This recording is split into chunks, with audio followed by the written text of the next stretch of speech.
bienvenue dans le monde de l'animation. La semaine dernière, je suis allée voir Vice Versa 2 au cinéma, le film des studios Pixar qui fait tant parler de lui. Et moi qui déteste absolument le premier film, eh bien j'ai eu un avis plutôt positif sur ce deuxième volet et j'ai très hâte de vous en parler.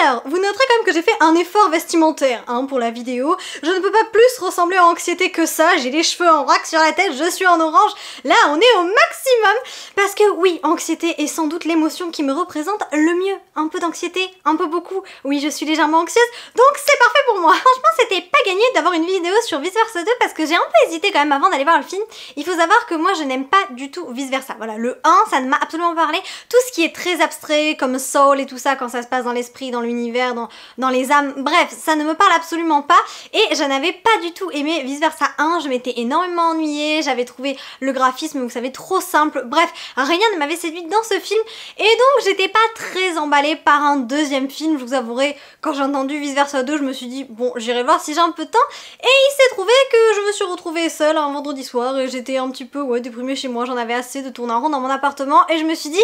allons voir un film, évidemment, il n'y avait que Vice Versa 2, donc je suis allée le voir, vous voyez, voilà, ça s'est vraiment passé comme ça, j'avais aucune attente par rapport à ce film là parce que je savais que j'allais pas vraiment aimer et finalement eh bien j'ai beaucoup aimé, je pourrais presque dire que j'ai adoré en comparaison du premier film. Après c'est clairement pas mon film préféré non plus mais j'ai énormément apprécié ce qu'ils en ont fait. Dans Vice Versa 2, pour recontextualiser un petit peu le film, nous nous retrouvons une nouvelle fois dans la tête de Riley avec toutes les émotions du premier film, mais Riley a grandi, elle devient une adolescente et donc le bouton puberté arrive sur la matrix de nos émotions et de nouvelles émotions vont débarquer dans la tête de Riley, donc en lien avec l'adolescence. Il y a anxiété, il y a également envie, ennui,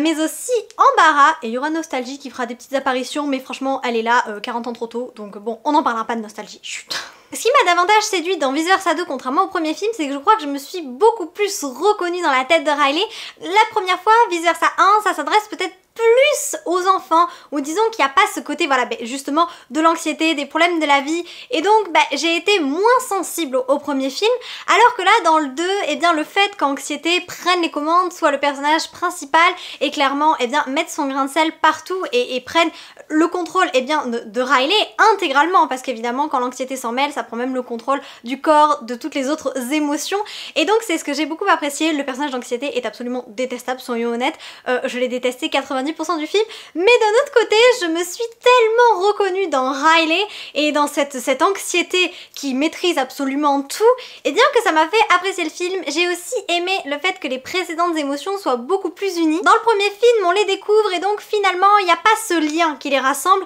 alors que là eh bien elles doivent faire front commun contre les nouvelles émotions qui sont arrivées, donc les émotions liées à la puberté, et j'ai aimé que Joie eh bien finalement, bon là toujours les commandes comme d'habitude un petit peu, mais j'ai aimé que Joie se retrouve complètement démunie. Dans le premier film quand même c'est une leaduse, là même si elle a besoin des autres émotions pour s'en sortir, elle ne sait plus ce qu'il faut faire, ce qu'il ne faut pas faire, et Tristesse se retrouve séparée du groupe, pour une fois elle n'est pas dépendante de Joie et elle va eh bien agir elle aussi de son côté, donc vous voyez j'ai aimé un peu cette synergie entre eh bien les nouvelles émotions et les anciennes, mais surtout le fait que les anciennes émotions pardon soient très liées les unes aux autres. On voit que Colère franchement a de l'affection pour Joie, bon des goûts c'est des goûts mais voyez ils ont tous quand même un lien et ils vont s'entraider pour faire front et finalement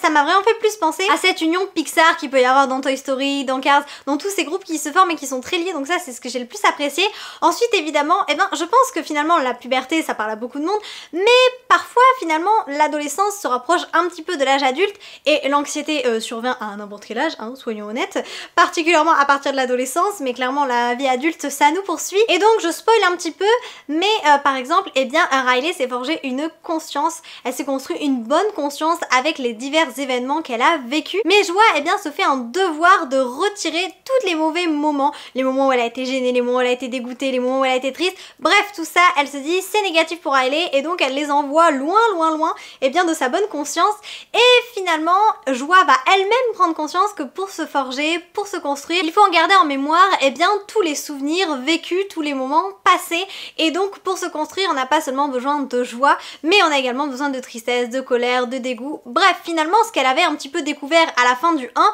mais là eh bien il est renforcé par l'arrivée de nouvelles émotions, et j'ai apprécié le fait que Riley pouvait être eh bien complètement imparfaite, elle a des bons côtés, elle peut être quelqu'un de bien, elle peut être jalouse, elle peut être envieuse, elle peut être gentille, elle peut être méchante, bref comme tout le monde, elle a son côté obscur, elle a son côté lumineux, et finalement c'est ce que le film nous montre, et je trouvais que cet aspect là ne se ressentait pas dans le 1, et le 2 il est particulièrement bien écrit, je pense qu'il parle à un maximum de personnes, d'ailleurs la salle était pratiquement comble,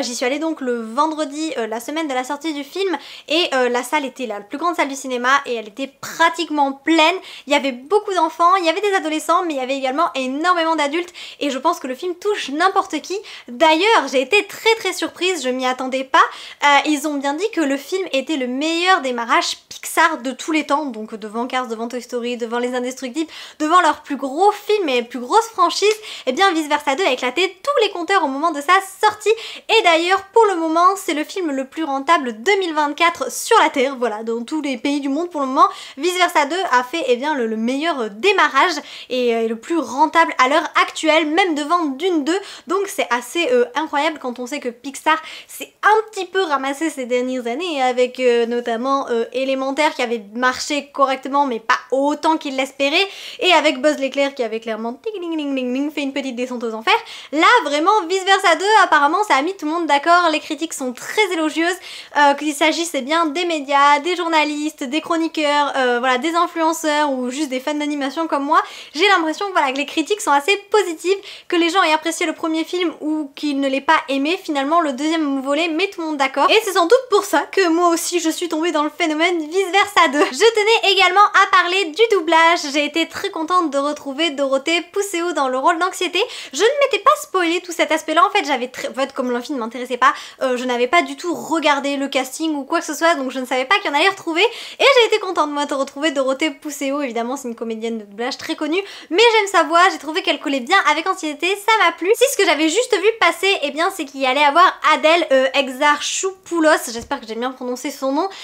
c'est donc eh bien la comédienne de doublage qui fait Flamme dans Élémentaire, et Élémentaire faut savoir que c'est un de mes films vraiment préférés, voilà c'est mon troisième Pixar préféré de tous les temps, donc j'étais ravie eh bien de la retrouver dans Vice Versa 2, mais je n'ai pas reconnu sa voix, elle fait ennui, et pour le coup elle a très bien maquillé, transformé son timbre de voix,